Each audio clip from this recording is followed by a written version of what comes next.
Nutri, tenho sentido alguns sintomas algum tempo depois que eu faço algumas refeições. Sudorese, fraqueza, muito desânimo. O que pode estar acontecendo? Quer entender um pouco mais? Confere o nosso vídeo de hoje. Olá, eu sou Vanessa e esse é o Projeto Bariátrica.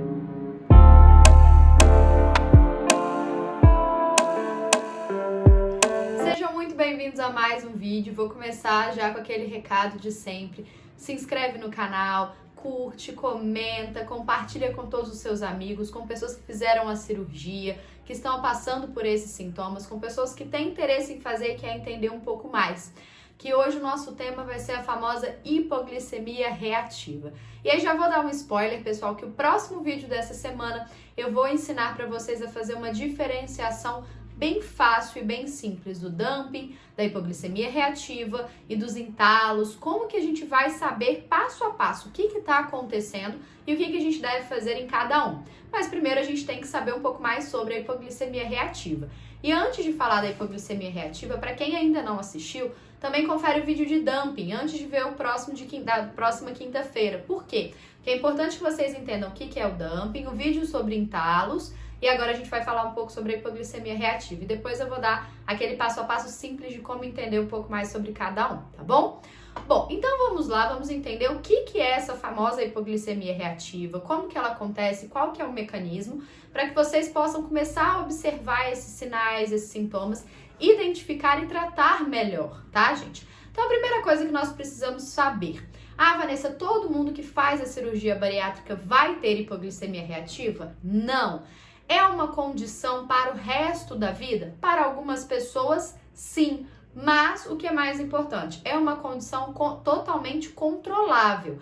E a forma mais fácil, mais simples da gente controlar é através da alimentação, tá bom? Então, já dei um resumo bem básico, bem assim, completão, de tudo que a gente vai abordar rapidamente hoje, mas para vocês já entenderem e saberem um pouquinho mais. Então, o que acontece? Antes da cirurgia, gente, no processo da obesidade, é muito normal que nós tenhamos uma sobrecarga do nosso pâncreas, tá? O nosso pâncreas é o órgão que produz a insulina e a insulina é quem vai captar essa glicose na minha corrente sanguínea e levar ela para onde eu preciso, tá bom? E antes, da cirurgia bariátrica, com a obesidade, algumas pessoas com quadro de diabetes ou pré-diabetes, isso tudo já causa naturalmente ou normalmente uma sobrecarga no nosso pâncreas, que faz com que a nossa insulina ela não esteja funcionando, digamos assim, tão bem ou tão adequada, tá bom?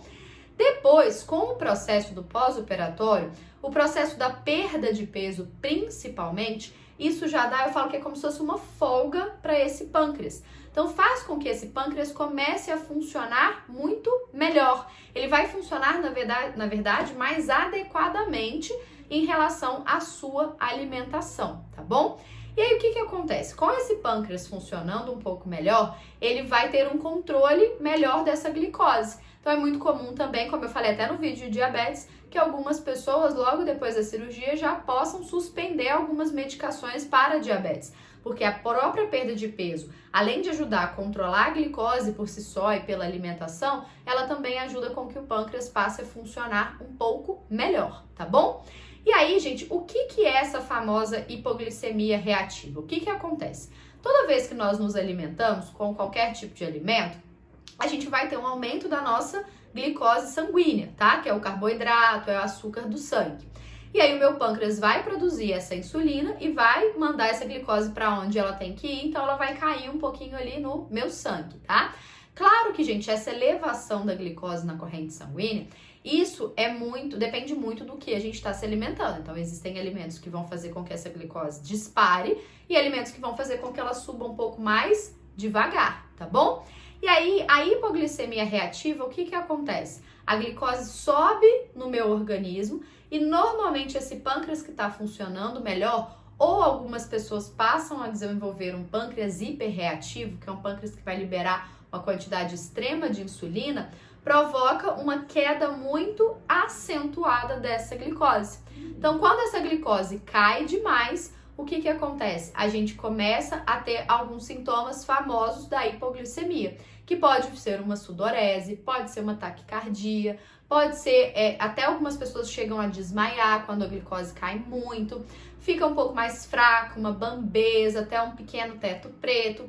Isso pode acontecer aí um tempinho entre 40 minutos, 1 hora depois das refeições. Algumas pessoas sentem até no intervalo menor, outras pessoas no intervalo um pouquinho maior. Mas isso também depende com relação ao alimento que nós estamos fazendo o consumo, tá? Existe essa variedade. Então, se são alimentos que a gente sobe extremamente essa glicose, a queda às vezes é muito vertiginosa e também pode ser um pouco mais rápida, tá bom? Então, gente, a hipoglicemia reativa nada mais é do que isso. A gente subiu um pouco mais essa glicose e o nosso organismo, nosso próprio pâncreas, a insulina, jogaram ela lá para baixo. E aí a gente tem esses sinais. E aí o que é importante nós entendermos?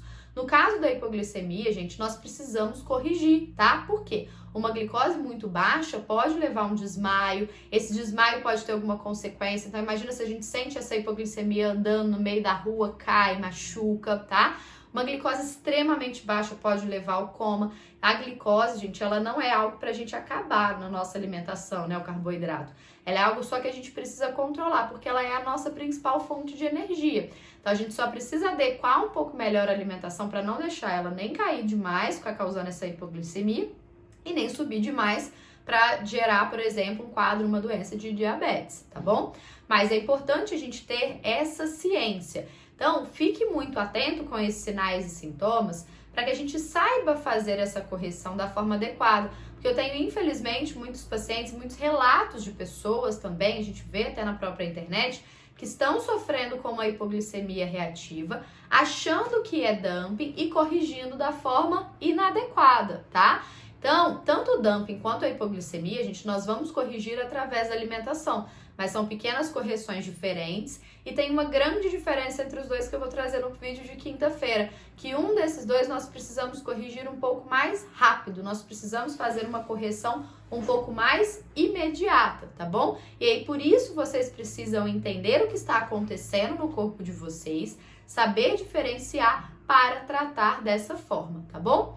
Ah, Vanessa, e o que pode levar dentro da alimentação essas causas, essa hipoglicemia reversa, ter esse quadro com muita frequência? Principalmente o consumo de alimentos ricos em carboidratos simples. Uma das principais coisas que às vezes causa muita hipoglicemia e vocês dão mole, não percebem isso, são os sucos, por exemplo. Por quê? Quando a gente faz o consumo de sucos, gente, você tirou toda a fibra, toda a estrutura que vai fazer com que a sua glicose não dispare. O suco, ele tá ali, só tem o carboidrato simples da fruta, só tem a frutose. Então, ele vai proporcionar um pico muito maior da sua glicose. E aí, o seu pâncreas vai reagir, ó, pra caramba, provocando essa hipoglicemia reversa, né? Essa hipoglicemia um pouquinho depois, mesmo de se alimentar. Então, são os alimentos ricos em carboidratos simples, que a gente sabe, né? Como açúcares, doces, alimentos normalmente também mais pastosos e mais líquidos. Por quê? Porque esses alimentos mais pastosos e mais líquidos também são mais fáceis de absorver, mais fáceis de ser digeridos no nosso organismo, tá bom? Então, toma muito cuidado com esse tipo de alimento. Sucos, bebidas calóricas, bebidas com muito açúcares, os próprios doces, às vezes alguns biscoitos também, preparações com mais carboidratos simples, tá? E uma outra dica que eu dou muito para os meus pacientes: toma muito cuidado com alguns alimentos que vocês vão fazer na hora de quebrar o jejum, porque às vezes vocês estão quebrando o jejum e às vezes tanto o jejum noturno, o jejum natural, né, do nosso organismo, quanto às vezes um intervalo entre uma refeição ou outra. Então eu já vi muito acontecer: ah, Vanessa, eu tomei café, hoje foi um dia muito corrido no meu trabalho, na minha rotina de manhã, e eu só fui almoçar. Aí, antes de almoçar, a pessoa já tá sentindo um pouco de fraqueza porque tá tendo uma hipoglicemia natural, porque está muitas horas sem se alimentar. E aí, ao invés dela já começar a fazer a refeição, ela vai e pega um suco, ela vai e pega uma fruta, ou pega uma balinha, um doce. E aí, o que acontece? Vem aquele pico e vem uma hipoglicemia reversa logo depois do almoço, tá? Então, uma coisa importante também é não ficar muitas horas sem se alimentar, mas na hora que for se alimentar, não opte por alimentos tão ricos em carboidratos simples. Opta por alimentos com um pouco mais de proteína, às vezes com uma gordura boa. Então, às vezes seria melhor comer, por exemplo, 2, 3 castanhas, mesmo que muito pouquinho, porque ela não vai fazer esse pico. Você vai ficar mais tranquilo para almoçar e não ter uma hipoglicemia reversa, tá? Mas todas essas orientações, gente, todas essas dicas, tudo que eu tô falando aqui agora, precisa ser conversado e consultado com o nutricionista de vocês, nutricionista que já acompanha, até para ajudar vocês a identificarem se é uma hipoglicemia reversa ou não, tá? Mas entendam, ter esses sintomas, esses sinais de sudorese, taquicardia, mal-estar, teto preto, ficar sentindo muita fraqueza, eu me alimento e ainda continuo me sentindo fraco, isso não é normal. Isso pode e precisa ser corrigido com a alimentação, com esse ajuste alimentar no dia a dia de vocês, tá certo? Bom, espero que tenham gostado desse vídeo. Não esquece de assistir o vídeo de quinta-feira pra gente diferenciar todas essas questões.